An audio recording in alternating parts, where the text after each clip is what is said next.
Assalamu alaikum, masa al khair, washrakum. My name is Salman Haji. I am the Assistant Cultural Affairs Officer here at the U.S. Embassy in Algeria. And welcome to our show. We have these YouTube lives called Let's Chat every Wednesday to talk about a different topic related to American culture. And today, the topic is about the American Civil Rights Movement.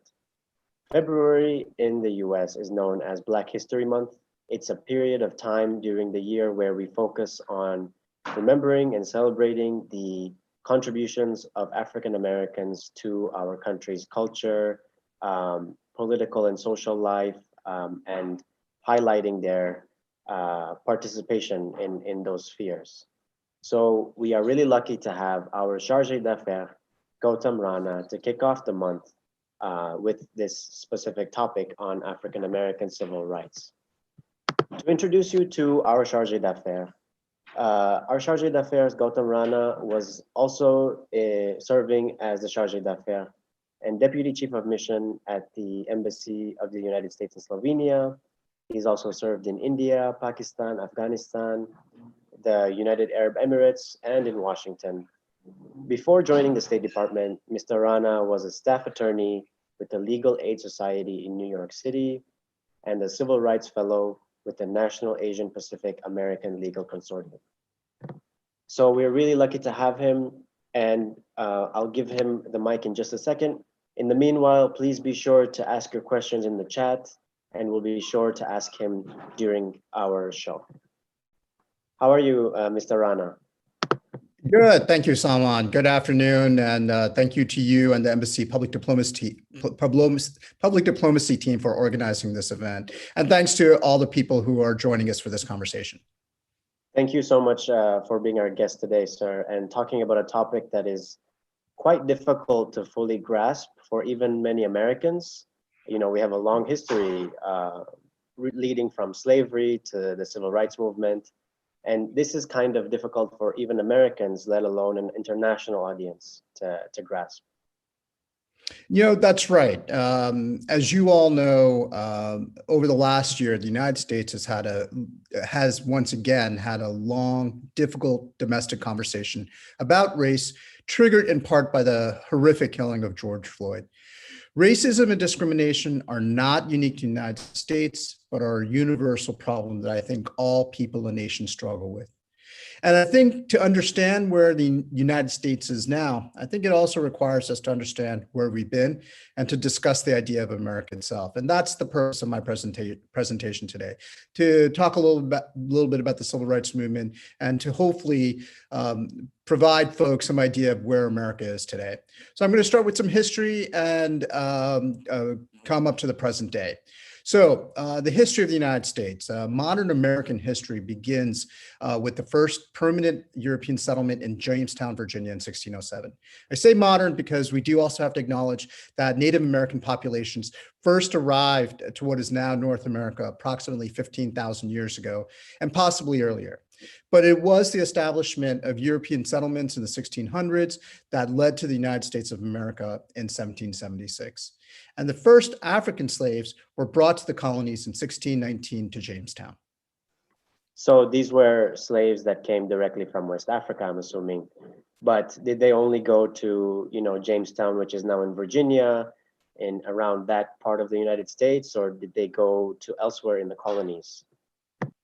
So in 1619, at that point, there were really only two colonies, Jamestown in Virginia, and then Plymouth up in New England, which is present-day Massachusetts. Other colonies did start to arise throughout the 1600s, and these slaves from West Africa did work primarily in agriculture, mainly in the southern part of the country. And that's where, that's where most of, there were some in the north, but the majority worked on agricultural issues in the south. And from that time period, European settlers also turned to African slaves as a cheaper, more plentiful labor source than indentured servants, who were mostly poor Europeans. So there were slaves going to just about every colony in what is now the southern United States, but also parts of the northern United States. According to professors David Eltis and David Richardson, about 12.5 million Africans were brought to North America, the Caribbean, and South America as slaves. They estimate that approximately 400,000 were brought to America. Though the United States abolished the slave trade in 1808, the domestic slave trade did continue, and slavery existed until after the American Civil War. During the 16th and 1700s, enslaved Africans worked primarily on plantations along the southern coast. After the invention of the cotton gin in 1793, cotton became the primary product of the South, increasing the use of slave labor.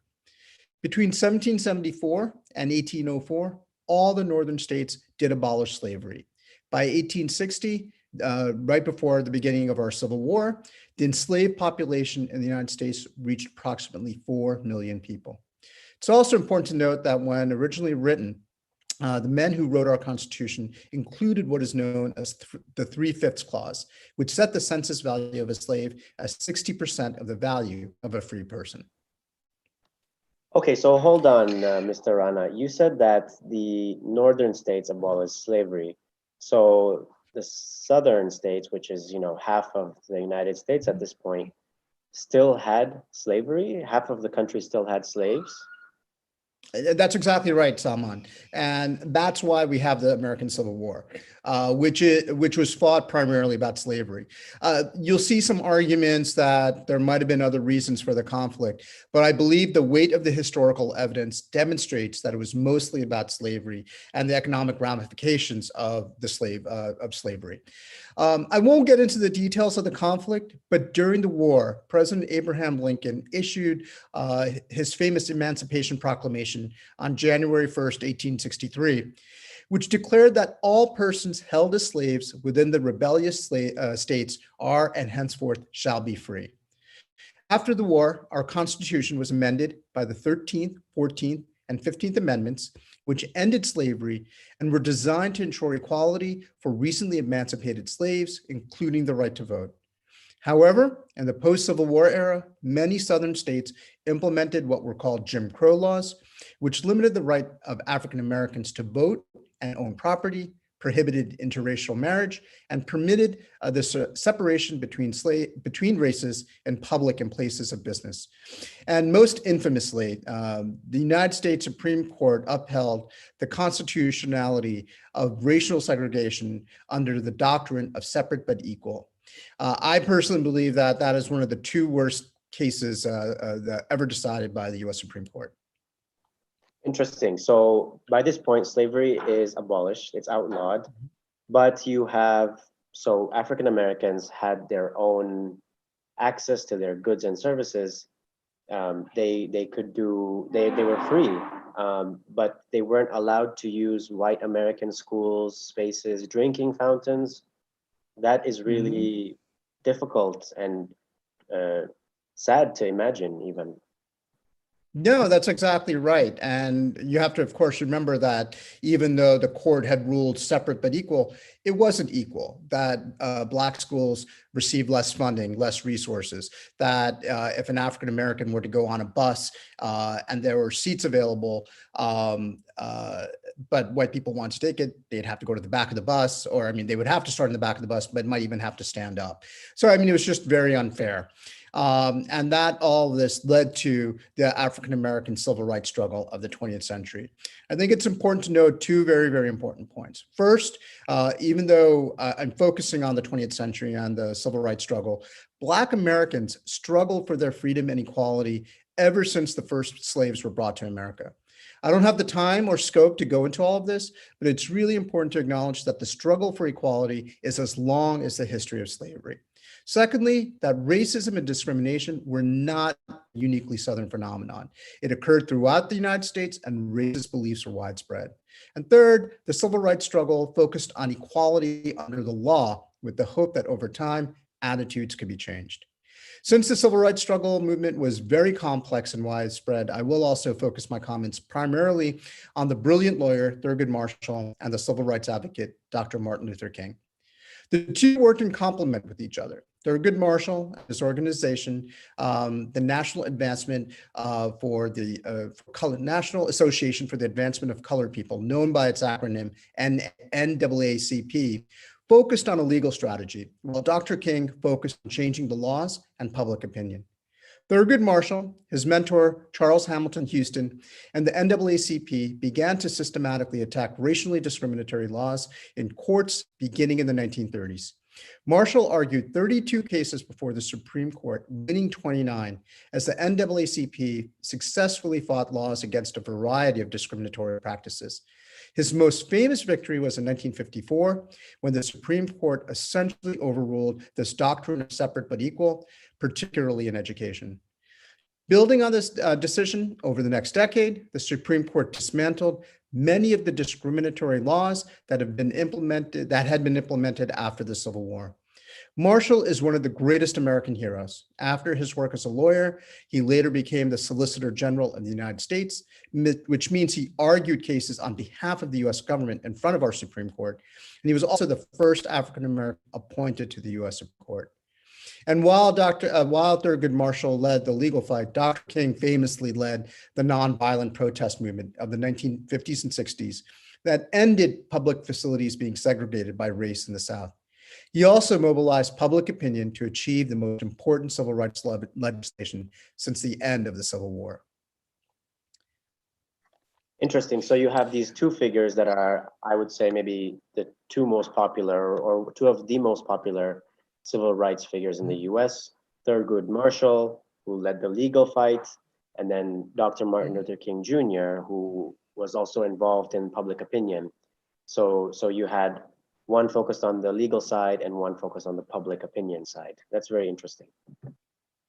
Yeah, I mean, Dr. King really focused on changing the laws, but also changing the minds of the American people. And I think they ended up working very well in tandem with each other. I don't know if they ever sat down and said, okay, you, Thurgood Marshall, you take on all these court cases and try to change the law. And I, Dr. King, will, change opinion and focus on legislation.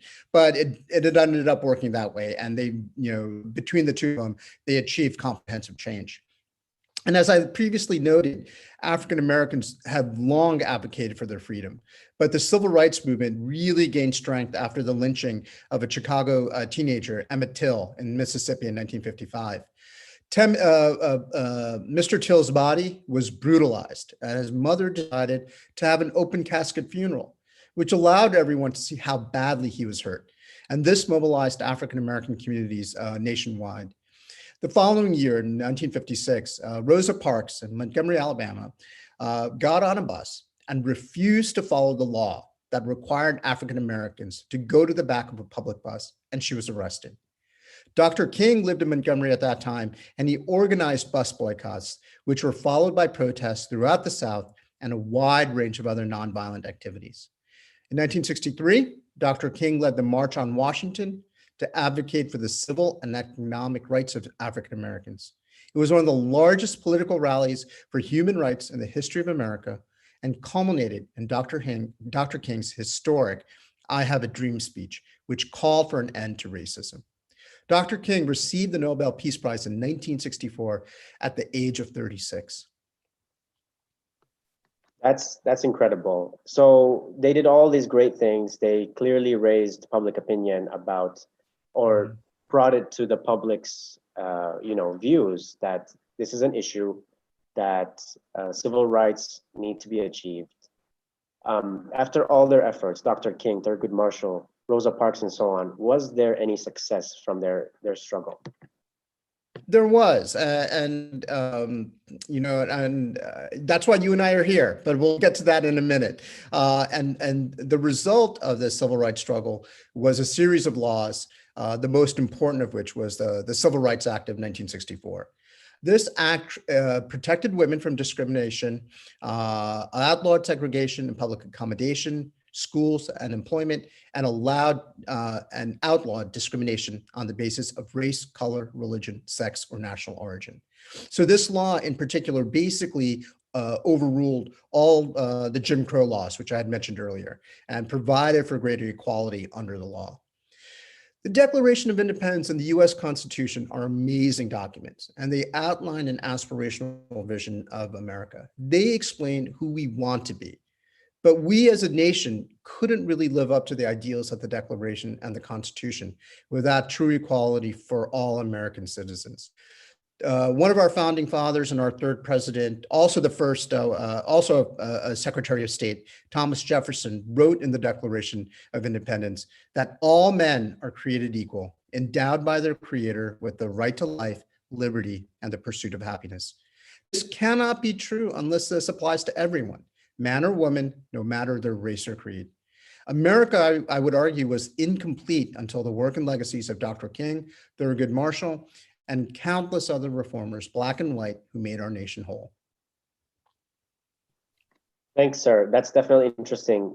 But you know, for many, and I get this a lot, when people think about the term civil rights, it invokes these figures, Dr. King, Rosa Parks, and it kind of stops in the 60s. Are civil rights important now? Are they just something to study from a history book? What does civil rights mean to us today? They're absolutely relevant today, and the importance of racial justice is still central to, I think, the questions we as Americans ask ourselves. And President Biden acknowledged this. He talked about this in his inaugural address, and openly, noted that we have issues to discuss, and that we have problems that we still need to resolve. And for me, this is not just a theoretical exercise. I'm here today representing the United States of America as the Chargé d'Affaires of the U.S. Embassy in Algiers because of the civil rights movement. I am a beneficiary of it. I was born in India, and my family immigrated to the United States when I was 4.5 years old. But the only reason my family could go to the United States was because of the civil rights movement. Prior to 1965, U.S. immigration law essentially did not permit non-Europeans to come to the United States. Directly because of the civil rights movement, the law was changed in 1965, allowing for global immigration. And not only did the law permit my family to come to the United States, but because of the civil rights movement, my family and I did not suffer discrimination to vote, to own property, or to education. I truly believe America is the greatest country in the world. But that's because my family has lived the American dream. I have lived it. And I am immensely grateful for the opportunities and freedoms we've had. But we've been able to live our version of the American dream because of the countless reformers who fought for freedom and equality. I and every immigrant in the United States, every minority, are the beneficiaries of their blood, sweat, and sacrifice. And further, all Americans owe them a great deal of gratitude because they allowed our country to live up to our ideals. I really have to agree with you, sir. Doing this presentation really made me realize too that I, like you, am here because of the civil rights movement. Originally coming from Tanzania, my family would never have been able to immigrate to the United States. And I would not have been able to become a diplomat unless if it were for these special programs that the US government has to encourage minorities like you and I to serve and represent our country abroad. Yeah, and thank you for sharing your story too. And I think the question, what we have to deal with today is, what does this mean going forward? Because the struggle does not end just because the laws changed. Racism and discrimination continue to exist in the United States. Empirical data on a wide range of issues, employment, housing, health, life expectancy, and interactions with the police demonstrate wide disparities based on race. But America was the first nation in the world founded on an idea. The idea was, of course, democracy. And America has always been an experiment. And Americans have always aspired to the line found in the preamble of our Constitution to create a more perfect union. That process is ongoing and will likely never stop. We can appreciate the greatness of America, but there's always more to be done. We are in a period right now of racial reflection that oftentimes happened in our past, where we confront our ideals, our notions of who we ought to be with the reality of who we are. These struggles are never easy and often painful, but again, we have a long history of protest where we, the people, demand change. And if you look at the evolution of America from 1607 to today, I would argue that it is one of the most fair and just societies in the world today, but with plenty of work still left to be done to make it even more fair and more just for all. The great Dr. Martin Luther King said, the moral arc of the universe bends towards justice. It means that the road to achieve equality is long and would not be one singular moment, but it does bend towards justice. And the struggle continues, as it always will. But I have faith that over time, we can create a more just and fair society for all of our citizens. Thank you for allowing me this opportunity to present this presentation to discuss this very important issue, and I'm happy to answer any questions. Thank you, Mr. Rana. Again, to all the audience watching us, thank you for your time and interest in this really important topic. As Mr. Rana said, you know, the issue of civil rights and equal rights for all is an issue that I think is applicable in every country. Every country struggles with racism, and civil rights is something that we can all work towards collectively. If you have any questions for Mr. Rana, please insert them. Please write them out in the chat, and we'd be happy to ask them. Mr. Rana, for our first question, we have a question about your experience. As an immigrant to the United States, do you have the same rights as others? And have you ever been subject to racism? To answer the first part of the question, absolutely. Under the law, and I feel like over the course of my life, I've had access to education. I've lived in many different parts of the country. I was never denied any housing. Whenever I went any place, I was able to, be able to rent apartments and whatnot.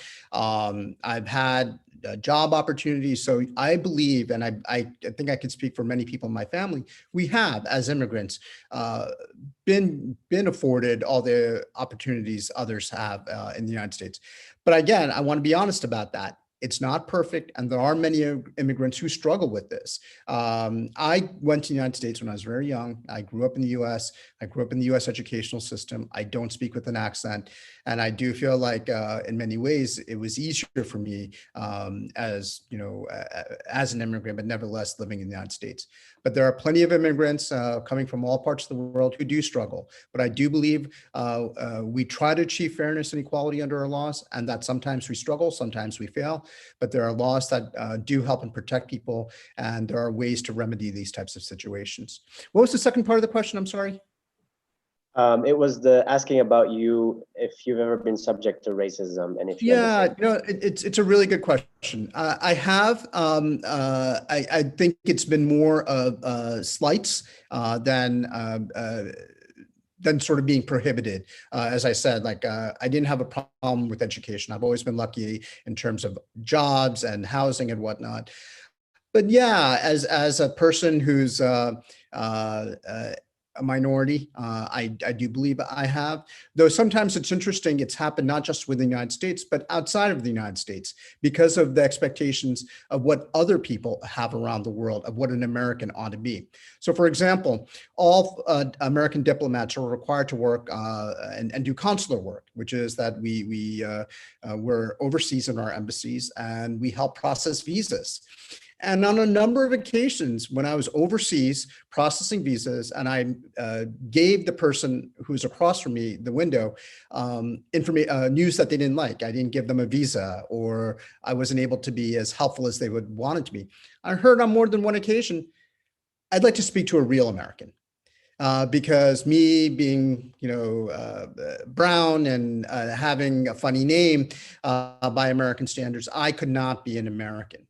And so it's a different type of racism, but there was an expectation that I couldn't be an American because of the way I looked. And so, sure, I've experienced racism both inside and outside the United States.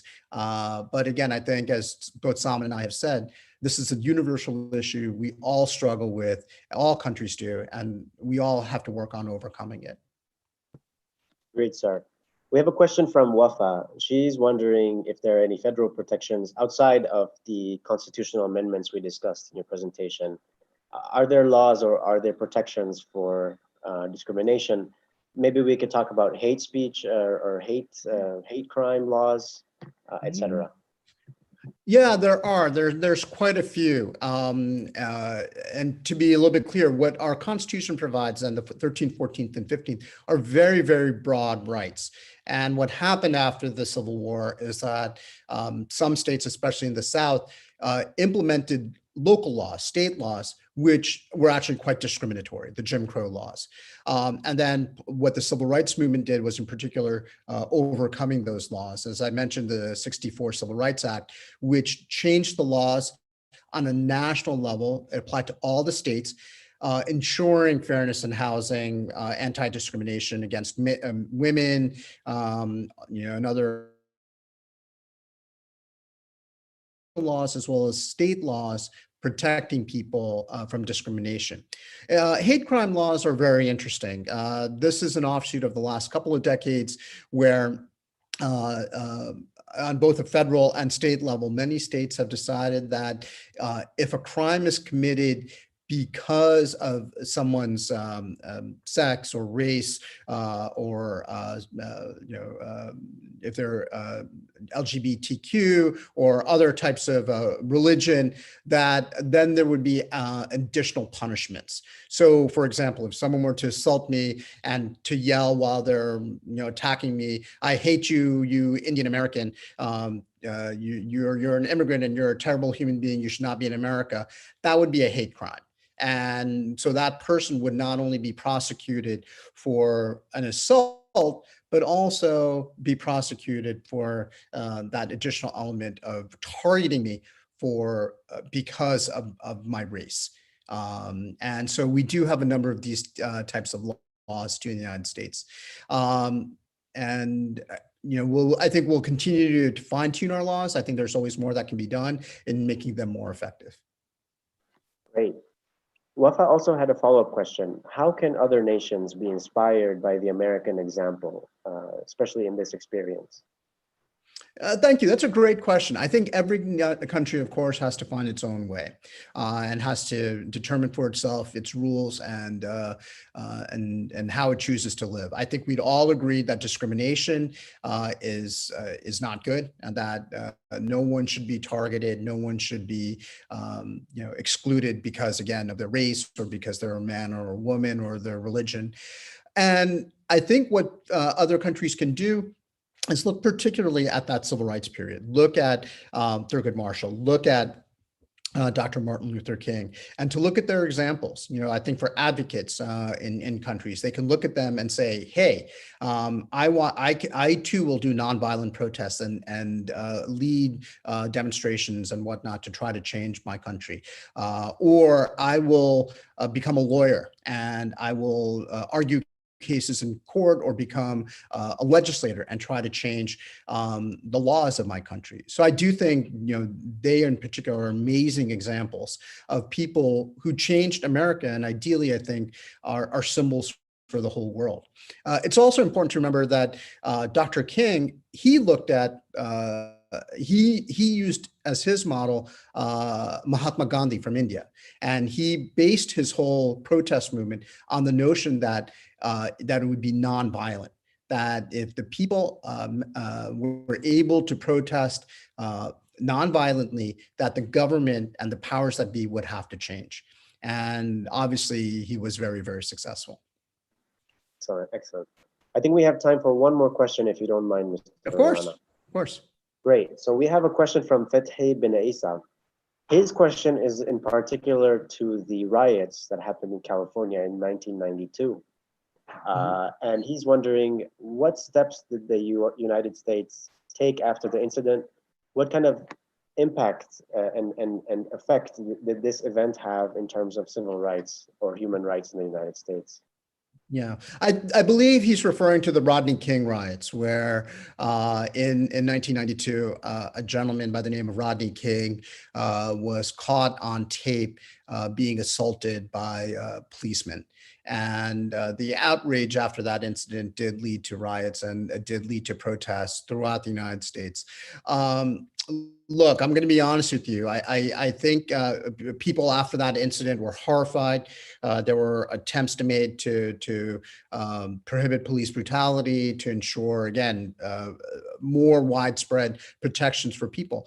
But it's not perfect, and we saw that last year. I mean, George Floyd and what happened to him was horrible, and it was captured on tape, and it did result in riots and protests and whatnot, and realization that once again we need to do more. I don't have necessarily a perfect answer for you. I do believe that when these types of incidents happen, we do take a look at ourselves as a nation. We do take a look at ourselves, at our laws, and see what we can do better.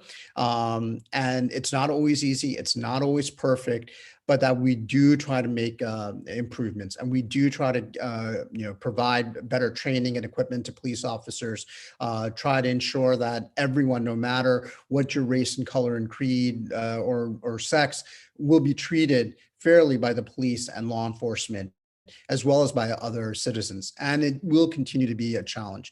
Again, President Biden talked about this in his inaugural address. He acknowledged that the racial issues that African Americans have raised are legitimate, that they need to be taken into account, and that we as a nation can and must do better. So it's an ongoing process. 92 was a wake-up call. Last year was a wake-up call. And in our quest for a more perfect union, I think we will continue to ask ourselves these hard questions and try to provide ways that we can become a better nation.